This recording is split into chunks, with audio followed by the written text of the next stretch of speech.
अरे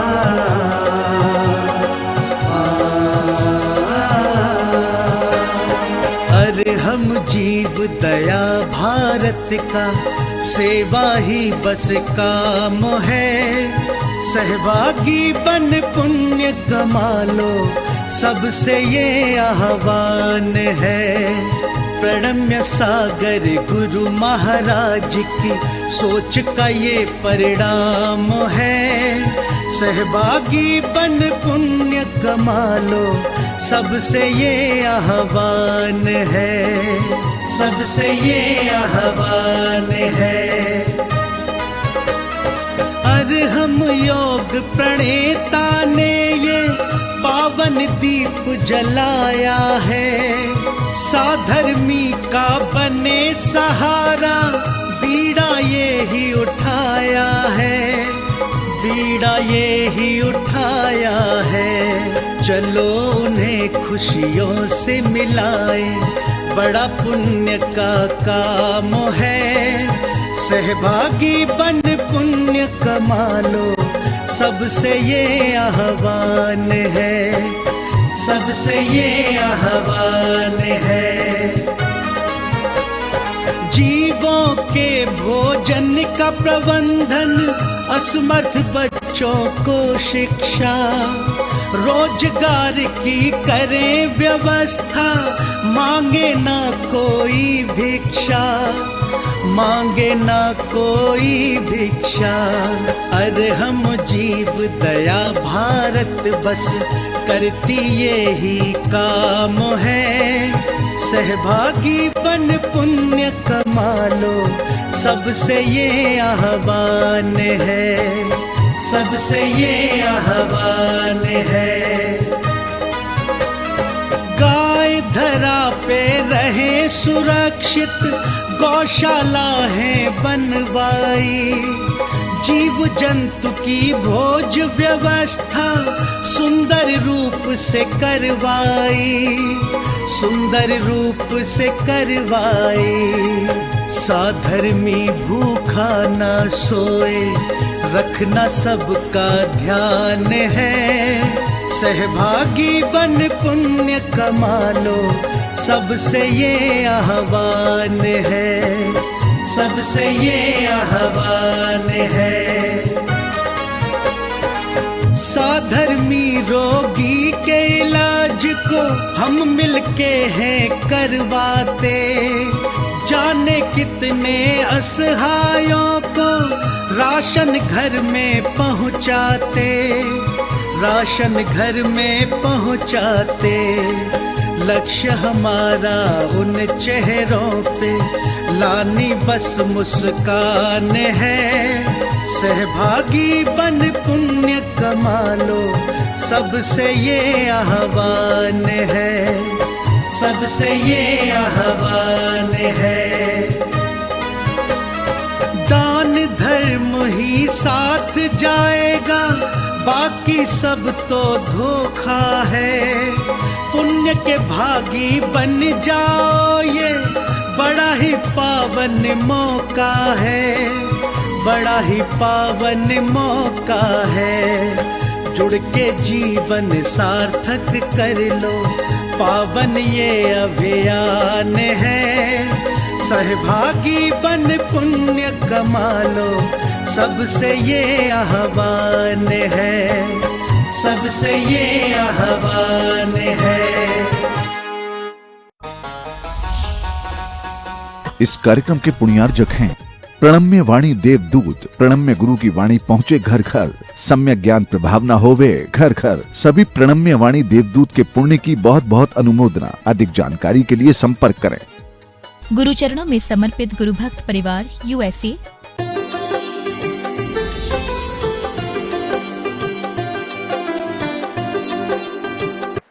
और इन तीनों अवस्थाओं का भी अगर थोड़ा सा टिकाव दिखाई देता है तो वहां दिखाई देता है जहां पर आयु अधिक दिखाई देती हो। आप सोचें, भगवान ऋषभ देव की आयु 84 लाख पूर्व की थी। इतनी दीर्घ आयु में ही अगर हम इन अवस्थाओं को देखेंगे तो ये अवस्थाएं हमें कुछ एक जैसी दिखाई दे सकती हैं।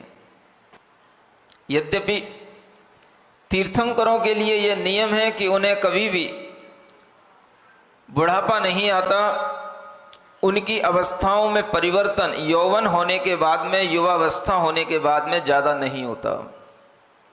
लेकिन सामान्य संसारी जीव की बात कहें तो वह अवस्था कभी भी एक जैसी उसकी टिकती नहीं है और हमेशा उसकी अनवस्था बनी रहती है।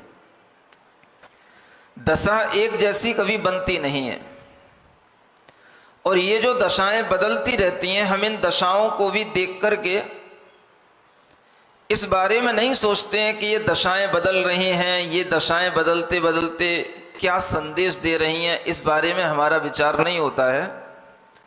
हम तो इन बदलती हुई दशाओं को भी एक बहुत अच्छे मनोरंजन के रूप में ले लेते हैं और इन बदलती हुई दशाओं को भी हम एक आनंद के रूप में लेकर के इनका भी हम एक नाटकीय ढंग से आयोजन करके हम इस नाटक में भी आनंदित होने लग जाते हैं।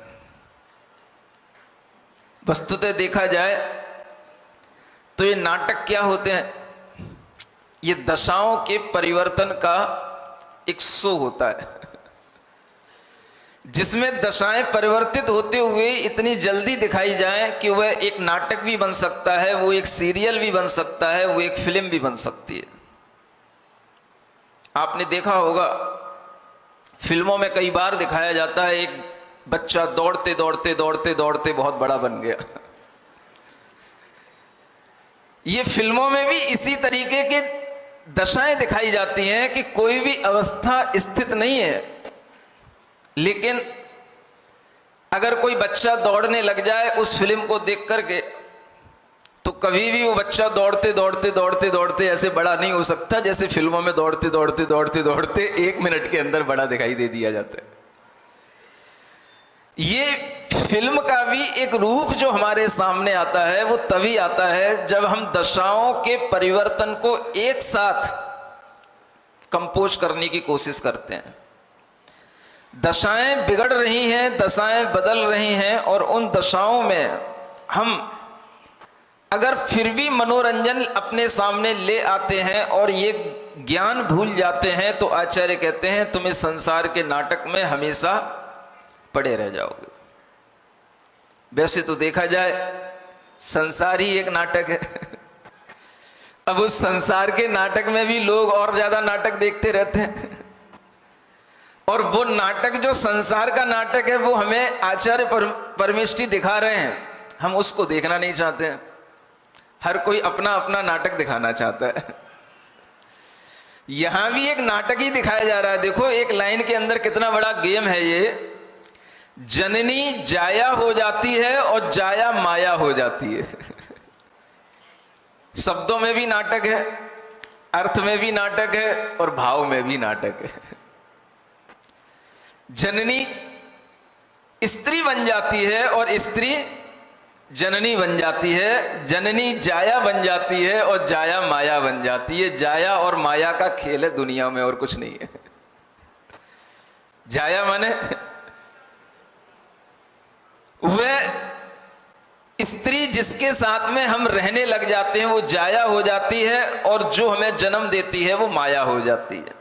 ये प्राकृत की भाषा के अनुसार कहा जा रहा है। वह जाया और माया का ही बस ये खेल है और जहां पर जाया होगी माया होगी वहां पर माया के साथ में पिया भी होगा। पिया किसको बोलते हैं? आप लोगों के सेंस में पिया कुछ और कहलाते हैं, मोरे पिया। यहां प्राकृत में पिया जो कहा जा रहा है वो पिता को पिया कहा जाता है। प्राकृत में पिया किसको बोलते हैं? पिता को। पिय पितृ शब्द से ताका यह होकर के पिय बनता है और उसी का पिया बन जाता है।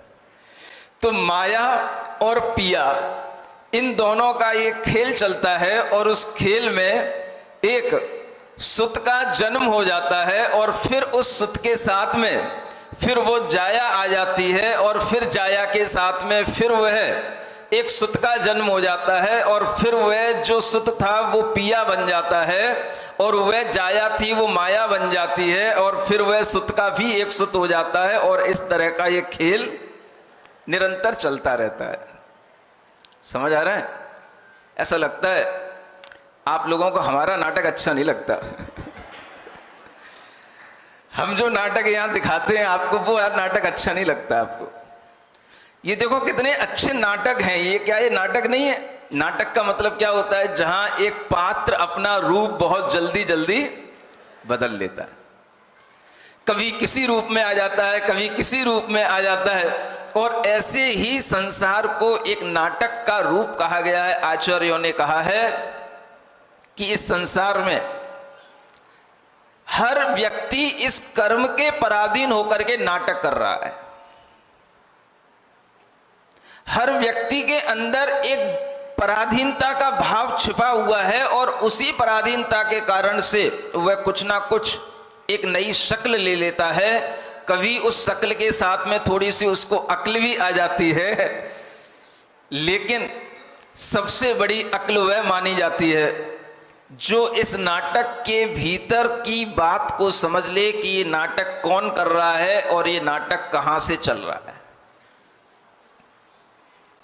ज्यादातर लोग क्या करते हैं? नाटक का बाहरी रूप देखते हैं, लेकिन भीतर उसका सूत्रधार कौन है, भीतर उसे कौन कर रहा है, कौन करवा रहा है, ये असली बात अगर पता पड़ जाए तो आपके लिए ये नाटक बिल्कुल नीरस लगने लग जाए। कौन सा नाटक? जो संसार का नाटक है, ये हमें बिल्कुल नीरस लगने लग जाए। लेकिन हमें संसार के नाटक में रस आता है।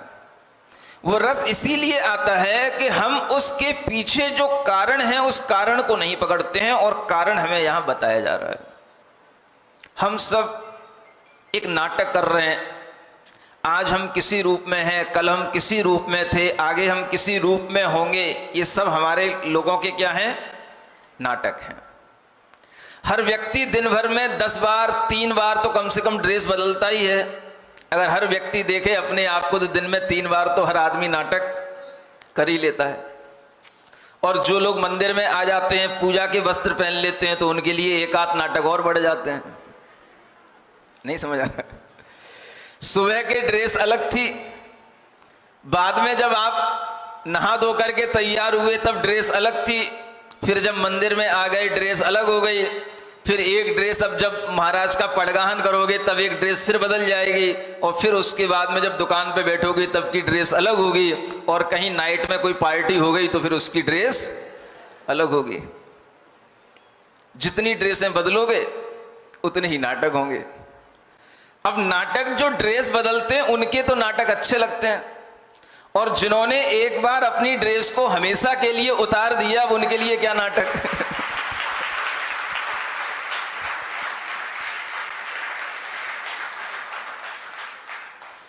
जिनका अब कोई भी, जिनके ऊपर न ड्रेस है न जिनका कोई एड्रेस है, फिर भी लोग उस एड्रेस को भी ध्यान दिलाते रहते हैं, बोलते रहते हैं, और वही उनकी भक्ति बन जाती, वही उनकी पूजा बन जाती है। अब आपकी यह पूजा, आपकी यह भक्ति आपके लिए तो हो सकता है कि कुछ पुण्य फल देने वाली हो, लेकिन इस नाटक में अगर जिन्होंने अपनी ड्रेस उतार दी है, अब जिनका कोई ड्रेस नहीं, जिनकी कोई एड्रेस नहीं, अब उनको उस नाटक में शामिल करो तो मुझे समझ नहीं आता है कि नाटक में छोड़ने के बाद में फिर नाटक देखना, और किसका नाटक देखना? किसका नाटक देखूं? तुम्हारा नाटक देखूं कि अपना नाटक देखूं? कि हमें गुरुजी ने एक नाटक और दिखा दिया है कि वो नाटक देखूं जो हमें गुरुजी यहां दिखा रहे। इसी नाटक को देखते देखते देखते देखते जब अपनी आत्मा की याद आने लग जाती है तो उसी को आचार्य कहते हैं नाटक समयसार कलश। क्या बोलते हैं? हाँ, अपनी आत्मा के अंदर भी अनेक तरह के विकारी भावों को दूर करते हुए अपनी आत्मा में लीन होने के लिए भी जो पुरुषार्थ किया जाता है उसमें भी एक नाटक होने लग जाता है, और उस नाटक को नाटक समयसार कहा जाता है। समयसार माने अपनी शुद्ध आत्मा का अगर हम अनुभव करना चाहते हैं तो हमें इस दुनिया को एक नाटक की तरह देख करके और अपने भीतर उत्पन्न होने वाले भावों पर भी विश्वास नहीं करके, उन भावों को भी छोड़ते हुए केवल अपने चैतन्य के भाव पर ध्यान देते हुए जब हम टिकेंगे तो हम एक समयसार में आएंगे। उसका नाम होता है नाटक समयसार। उस नाटक को अगर हम उपलब्ध हो गए तो यह संसार का नाटक छूट जाएगा। ये जाया माया का जो नाटक है ये चलता ही रहता है।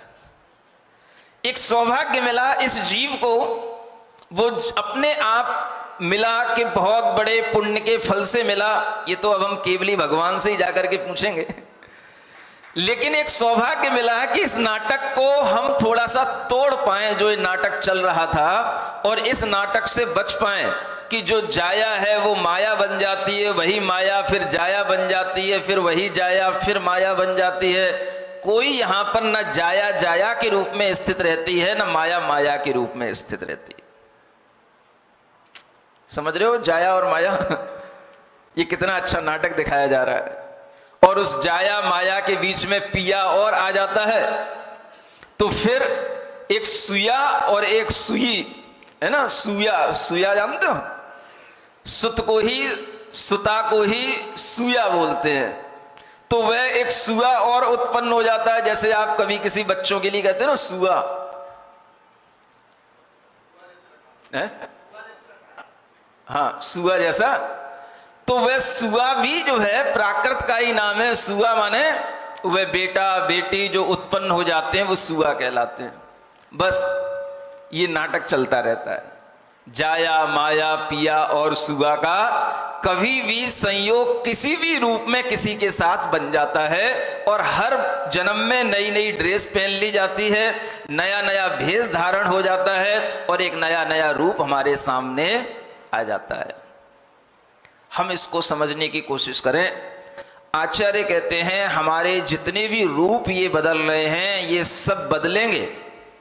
हम कर्म के पराधीन हैं, और हम अपनी जिंदगी में अगर इस तरीके के रूप बदलते हुए भी अपने स्वरूप को कभी नहीं ध्यान में लाएंगे, अपने स्वरूप की कभी पहचान नहीं करेंगे, तो फिर हम इस जिंदगी के नाटक में फिर खो जाएंगे।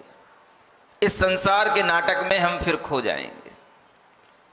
आप लोगों को ये सब देख करके ये समझना चाहिए कि जिंदगी में हमारे सामने अनेक चीजें ऐसी आती हैं जब हम अपने जीवन में कुछ ऐसा भी विचार ला सकते हैं कि हम इस संसार को एक नाटक की तरह देखें, और हम ये मन में भाव लाएं कि संसार में हर जीव कोई ना कोई नाटक कर ही रहा है। हमें किसी भी नाटक में कोई रस नहीं लेना है, हमें तो केवल अपने भावों का जो नाटक चल रहा है उसमें रस लेना है कि हम क्या कर रहे हैं।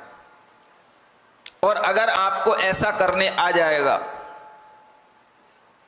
तो आपको जिंदगी बहुत अच्छे ढंग से सजा करके जीना आ जाएगा।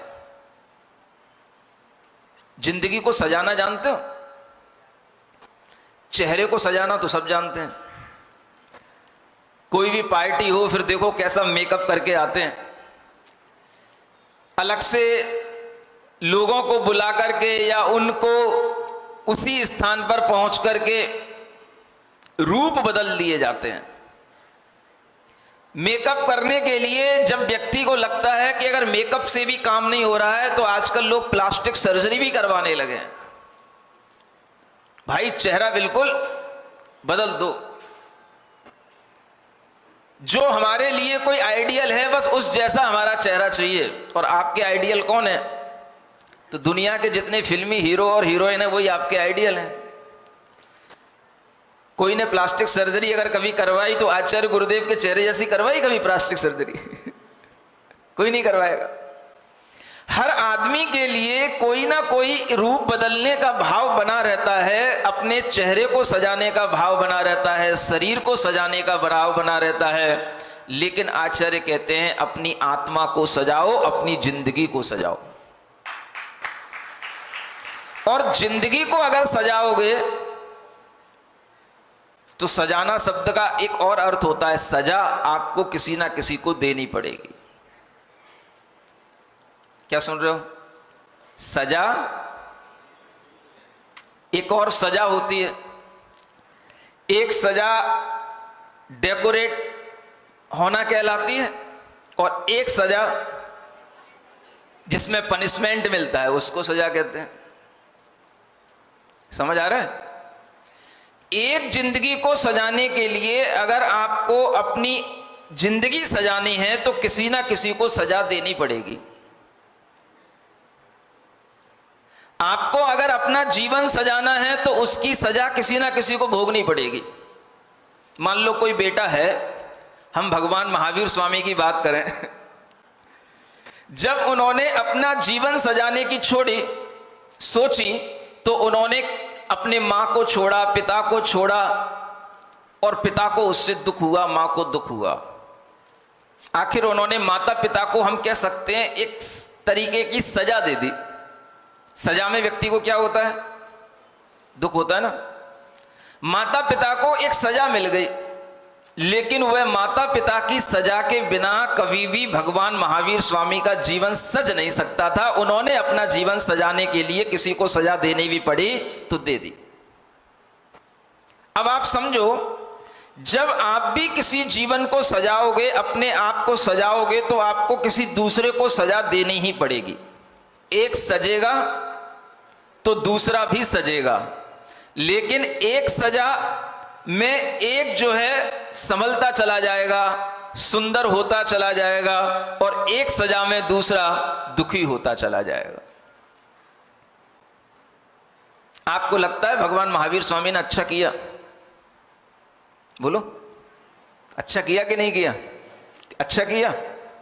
उन्होंने अपने माता को छोड़ा, पिता को छोड़ा, अपना राजपाट छोड़ा, घर द्वार छोड़ा। अच्छा किया। जब मां रो रही थी तब आपको कैसा लग रहा था? महावीर भगवान अच्छे कर रहे हैं। बोलो, कभी कभी आप भी द्वंद्व में पड़ जाते होगे कि हम क्या समझ करके क्या सोचें, क्या अच्छा हो रहा है। मां की तरफ देखोगे तो मां की आंखों में आंसू दिखाई देंगे, मां की तरफ देखोगे तो आपको करुणा आने लग जाएगी, और महावीर भगवान की तरफ देखोगे तो ये भी नहीं कह सकते कि गलत कर रहे हैं, क्योंकि ये जो कर रहे हैं वो क्या करने के लिए कर रहे हैं? जब उनकी मां ने उनसे कहा, बेटा तुम्हें यहां क्या कमी है जो तुम यहां से छोड़ करके जा रहे हो? तुम्हें कौन सा सुख चाहिए जो यहां पर नहीं मिल रहा है?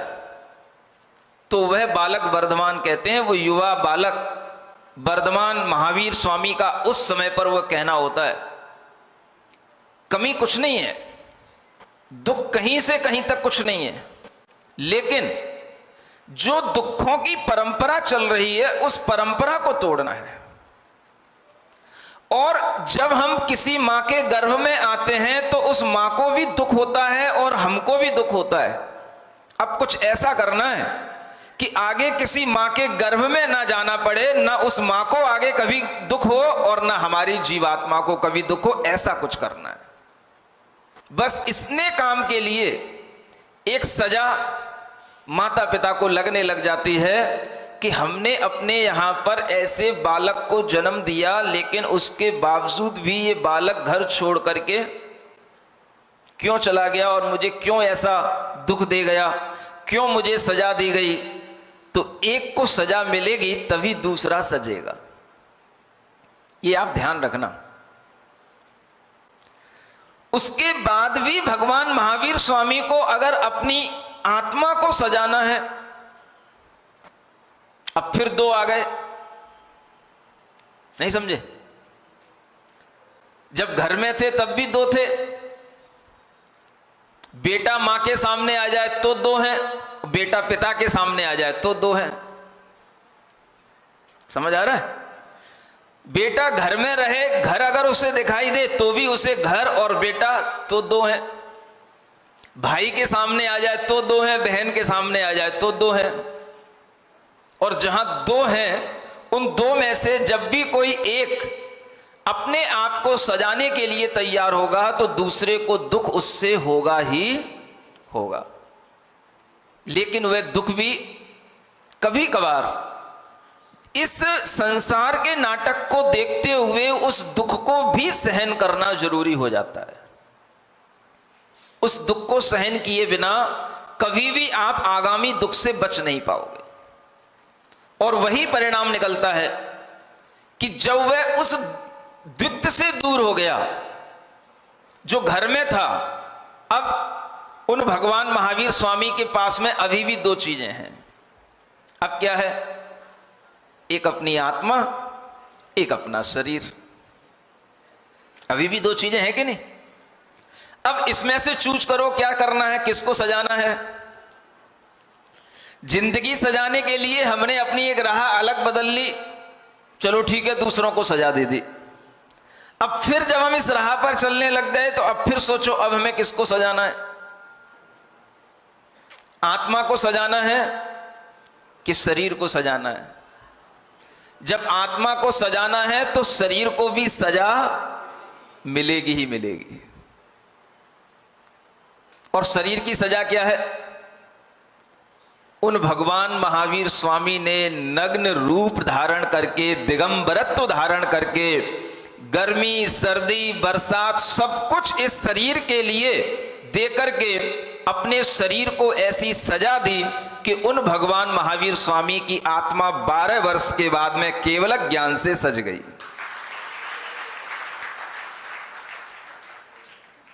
सज गई कि नहीं सज गई? आत्मा का अनंत चतुष्टय के रूप में परिणमन हो जाना, ये आत्मा की सजा। सजा माने सजावट। लेकिन इसके लिए शरीर को भी सजा देनी पड़ती है। बताओ आपको कौन सी सजा अच्छी लगती है? जब तक दो चीजें रहेंगी, एक सजा दूसरे के साथ चलेगी और दूसरी सजा दूसरे के साथ चलेगी। समझ आ रहा है? इसलिए आप सोचो, हमें अपनी जिंदगी को पहले सजाना है और जिंदगी को सजाते सजाते अपनी आत्मा को सजाना है।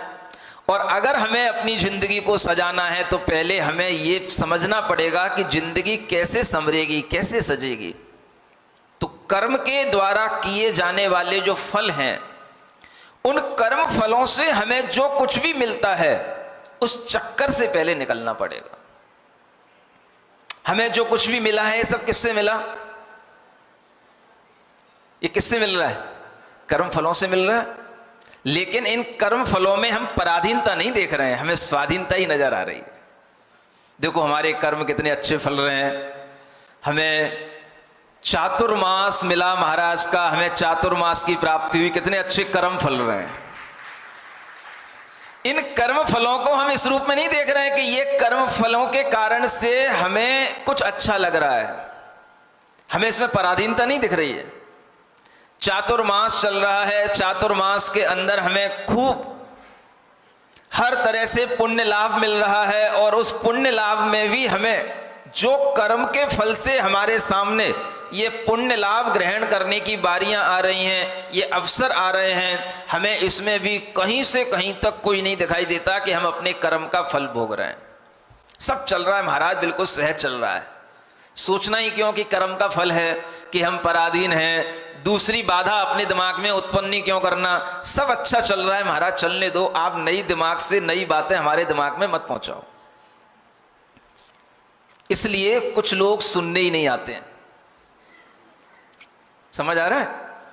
कुछ लोग इसीलिए उन अवसरों पर आते हैं जब हमें कुछ ऐसी बातें सुनने को न मिले और हमारे दिमाग में कोई ऐसा ज्ञान न पहुंच जाए कि हमें कहीं संसार की वास्तविकता समझ में आ जाए। लोग इस डर के कारण से भी कई बार उपदेश नहीं सुनते हैं। लेकिन जब उन्हें पता हो कि आज कोई पार्टी होने वाली है, आज कोई विशेष सेरेमनी होने वाली है, तो लोग आ जाते हैं। और जब आ गए तो लोग चाह रहे थे कि हम महाराज को फंसा लें, लेकिन महाराज और ज्यादा उस्ताद हैं। उनने कहा आज बेटा हम तुम्हें फंसाएंगे।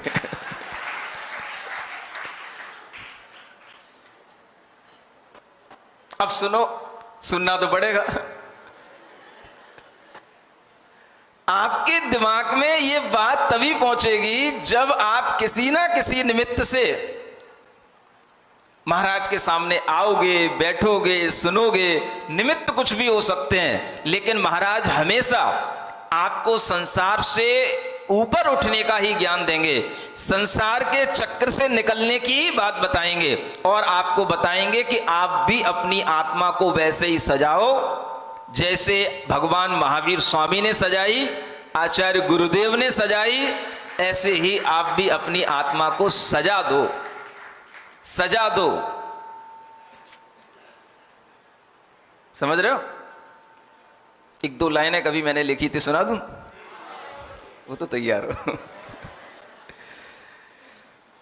जिंदगी और तुझे कितनी सजा दें आखिर, जिंदगी और तुझे कितनी सजा दें आखिर। समझ में आ रहा है ये क्या बोल रहा हूं मैं? जिंदगी और तुझे कितनी सजा दें। अब मैं, ये कौन सा भाव है सजाने वाला? जिंदगी को सजा देने का मतलब कष्ट देना है, या जिंदगी को कितनी सजा दें हम? इतनी उसे सजा दें, इतनी उसे सजा दें कि दुनिया की नजर में वह सजते सजते सजते सजते इतनी सज जाए कि वह पंच परमेष्ठी की कोटि में आकर के सम्मानित हो जाए। यह भी एक सजा है, सजाना है।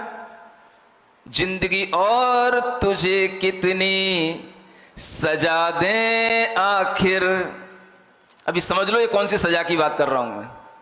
ये सजाने वाली सजा की बात है या एक पनिश करने वाली सजा की बात है? शायद ये बात आपको दूसरी लाइन सुनने पर ही ज्ञात होगी। जिंदगी और तुझे कितनी सजा दें आखिर, तुझको जिन रूप दे के हम यूं सजा बैठे हैं, तुझको जिन रूप दे के हम यूं सजा बैठे हैं। अब समझ में आ रहा है ये कौन सी सजा है? ये जिंदगी को एक तरह से पनिश करने वाली सजा है। समझ आ रहा है? तब ये जिंदगी में ये जिन रूप आता है, और जब ये जिन रूप आता है तो जिंदगी एक तरह से सज भी रही है और एक तरह से उसे सजा भी मिल रही है। और सजा किसकी मिल रही है? जो अनंत काल में अनंत कर्म किए हैं, उन कर्मों को काटने के लिए हमें इस तरह से इस जिंदगी को सजा देनी ही पड़ेगी, इस जिन रूप को धारण करना ही पड़ेगा, तभी जाकर के ये जिंदगी सजेगी और जिंदगी की सजा मिलेगी, तभी आत्मा वास्तव में सज करके प्राप्त होगी। ये जिंदगी को सजाना। कर्मों को तोड़ने के लिए, कर्म के चक्कर से निकलने के लिए, कर्म के फलों से पहले मुक्त होना पड़ता है। हमें अपने अच्छे अच्छे जो कर्मों के फल मिल रहे हैं, हम उनको भी छोड़ने की, तोड़ने की हिम्मत कर पाएं, ये सबसे बड़ी सजा देने की एक भावना जब आ जाती है, तब जाकर के हम जिंदगी को एक नई मोड़ पर ला पाते हैं। और ऐसी मोड़ पर जब जिंदगी आ जाती है तो फिर अपने आप इसलिए सस्ती चली जाती है कि कई बार ऐसा हो जाता है, अच्छे हाथों में सजने के लिए जिंदगी नहीं पहुंच पाती। जैसे आपको मेकअप कराना हो तो कोई अच्छा आपके सामने व्यक्ति हो जो अच्छा मेकअप करना जानता हो, अच्छा डेकोरेट करना जानता हो, उसको आप बुलाते हो, कितना ही महंगा क्यों ना हो, लेकिन अगर आपको सजना है तो उसे आप बुलाओगे, अपना धन दोगे उसको, अपनी द्रव्य दोगे उसको, ले भाई कौन सी फेशियल क्रीम चाहिए ये ले, कौन सा पाउडर चाहिए ये ले, जो चाहिए वो जितना महंगा बताएगा वो ला करके दोगे उसको। वो घर से लेके नहीं आएगा, उसका भी पैसा आपकी जेब से जाएगा, वो आपको केवल सजा रहा है, उसका भी पैसा वो ही लेगा। और बस आप जो सच करके बैठ गए, ये आपके लिए जो लगा, तो आपने इतना पैसा उसमें लगाया, तब जाकर के आपकी सजावट हो पाई। समझ आ रहा है? ऐसे ही वर्तमान में अपनी आत्मा को सजाने के लिए आचार्य गुरुदेव जैसे मेकर को अगर हमें प्राप्त कर लेना पड़ेगा तो बहुत अपनी जेब का लगाना पड़ेगा। मेकअप मेकर, समझ आ रहा है? ऐसे आचार्य गुरुदेव को प्राप्त करने के लिए भी जेब में कुछ होना चाहिए। पुण्य इतना होना चाहिए, कमाई इतनी पिछले जन्म की होनी चाहिए कि वो उनको जब मिले, उनको जब दे दें, तब जाकर के वह किसी की जिंदगी सजाने को तैयार होते हैं। अन्यथा वो धक्का देते रहते हैं, बोले अभी नहीं, अभी मेरे पास टाइम नहीं है, अभी सोचेंगे, अभी जाओ, फिर देखेंगे देखेंगे। ये हाथ उनके ऐसे चलते रहते हैं, बाद में देखेंगे देखेंगे। समझ आ रहा है? और कई लोग देखते ही रह गए, आज तक नहीं देख पाए आचार्य महाराज उनको, और वे कहते रहते, जब भी निवेदन करते हैं तो देखेंगे देखेंगे। क्या रह जाता है?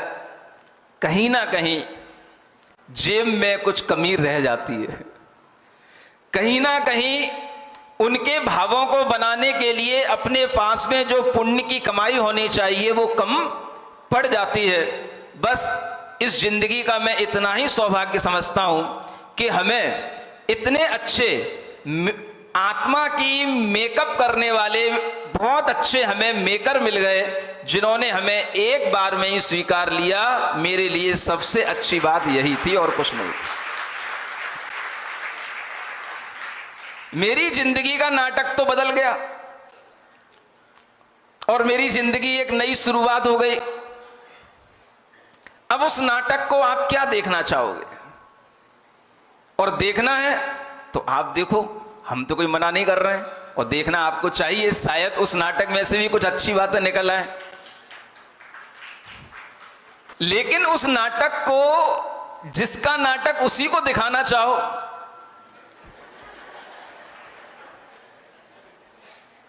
ये समझ नहीं आती बात। समझ आ रहा है? इसलिए हम आपके लिए आज टाइम देते हैं, आप अच्छे से नाटक देखिए, आप जो करने आए वो करिए। हम अपने टाइम में कमी कर देते हैं और आपके लिए पर्याप्त हुए समय देते हैं ताकि आप अपने मन की भावना भी पूरी कर लें, लेकिन मुझे बख्शिए। ओम अरहम नमः, ओम अरहम नमः, ओम अरहम नमः, ओम अरहम नमः, ओम अरहम नमः, ओम अरहम नमः, ओम अरहम नमः, ओम अरहम नमः। बोलिए नेमिनाथ भगवान की जय।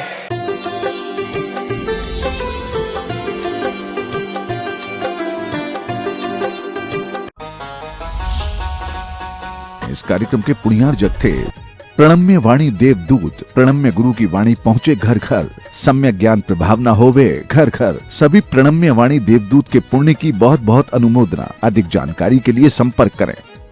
गुरु चरणों में समर्पित गुरु भक्त परिवार USA